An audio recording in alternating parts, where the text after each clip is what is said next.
Hello bachon, let's read the question. So the question says two masses A and B connected with an inextensible string of length L lie on smooth horizontal plane.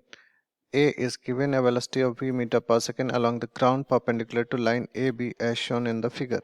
Find the tension in the string during their subsequent motion. Okay. So यहाँ पे हमें एक diagram दिया गया हुआ है और हमें पूछा गया है कि यहाँ पे जो टेंशन होगा वो क्या होगा जब वो दोनों मूव करेंगे, मोशन में रहेंगे तब। तो सबसे पहले जो यहाँ पे हम की कॉन्सेप्ट यूज करने वाले हैं, की कॉन्सेप्ट हम जो यूज करेंगे that is nothing but conservation of angular momentum.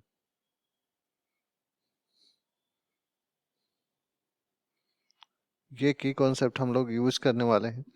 तो यहाँ पे सबसे पहले अगर देखेंगे तो मान के चलते हैं कि सेंटर ऑफ मास कहीं पे यहाँ पे है, इस जगह पे सेंटर ऑफ मास है। ठीक है, तो सेंटर ऑफ मास है और यहाँ से अगर हम डिस्टेंस फाइंड करें, इस पोजीशन से अगर डिस्टेंस फाइंड करें यहाँ तक, तो मान के चलिए कुछ ये डिस्टेंस है आर बी और यहाँ से नीचे वाले से इसका डिस्टेंस है सेंटर ऑफ मास का, this is nothing but R A. ठीक है, ये डिस्टेंस दिया गया है that is nothing but R ए।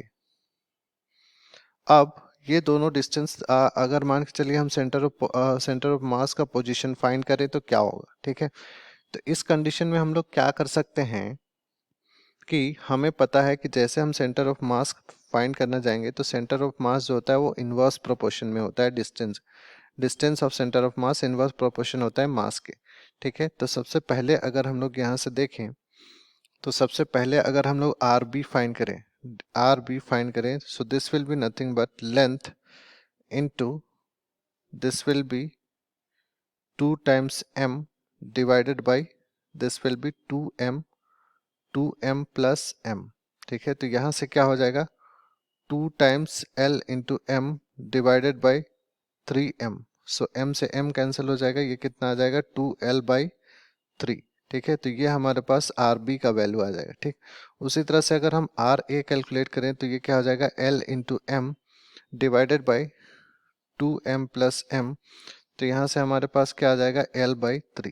तो ये हमारे पास आर ए का वैल्यू आएगा।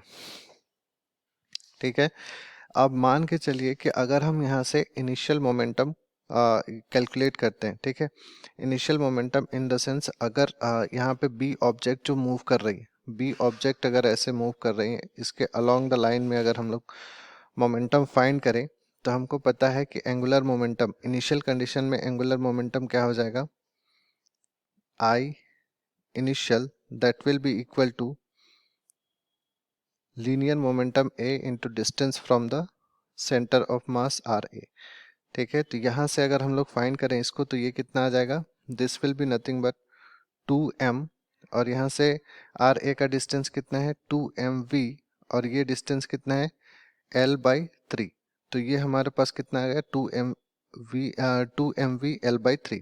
उसी तरह से अगर हम लोग फाइनल मोमेंटम फाइंड करें, सो फाइनल मोमेंटम जो है वो हम लोग क्या रहेगा आई इंटू ओमेगा, बिकॉज यहाँ पे हम लोग फाइंड करने वाले हैं final momentum about the centre of मास। ठीक है, तो यहाँ से अगर हम लोग कैलकुलेट करें तो आई की वैल्यू जो है वो आई की वैल्यू हमें पता है कि this one will be nothing but, so यहाँ से हम लोग क्या लिख सकते हैं, यहाँ से लिखा जाएगा m into r b square plus 2m into r a square into omega. ठीक है, अब यहाँ से हम लोग क्या लिख सकते हैं angular momentum final that will B, यहाँ से हमने आर बी का वैल्यू पता है तो हम लोग आर बी का वैल्यू क्या लिख सकते हैं m into r b. R b का वैल्यू हमारे पास क्या है 2l बाई 3। सो ये कितना हो जाएगा 4l square divided by 9 plus 2m और यहाँ पे आर ए का स्क्वायर कितना है, this will B l square divided by 9 into omega. ठीक है, यहाँ से अगर हम लोग इसको कैलकुलेट करें, अगर इस वैल्यूज को अगर हम लोग कैलकुलेट करें तो फाइनल मोमेंटम जो है हमारे पास कितना आ जाएगा, this will be 4, this will be nothing but कितना हो जाएगा 4 यहाँ से कितना हो जाएगा, this will be 4 + 2 that is equal to 6/9 ml², 6/9 ml² into omega.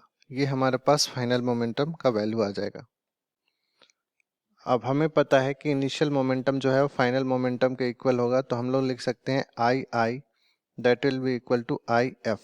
तो यहाँ से हम लोग क्या लिख सकते हैं, इनिशियल मोमेंटम हमारे पास कितना था, 2mvl divided by 3, this will be equal to 6/9 ml² into omega. ठीक है, यहाँ से 2 3 ज़ा 6, ये कट जाएगा, m से m कैंसिल हो जाएगा, और 3 3 ज़ा 9, ये कैंसिल हो जाएगा, L से L कैंसिल हो जाएगा। तो यहाँ से हम लोग ओमेगा की वैल्यू क्या आ जाएगा, ओमेगा की वैल्यू हमारे पास आ जाएगी v डिवाइडेड बाई L।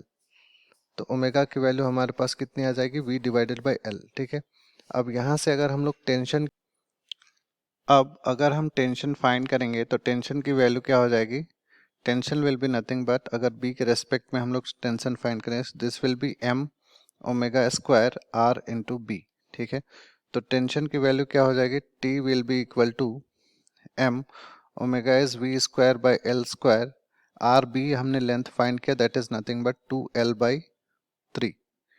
तो यहाँ से क्या हो जाएगा, l से l कैंसिल हो जाएगा, यहाँ से टेंशन की जो वैल्यू आएगी that will be nothing but 2mv² divided by 3l।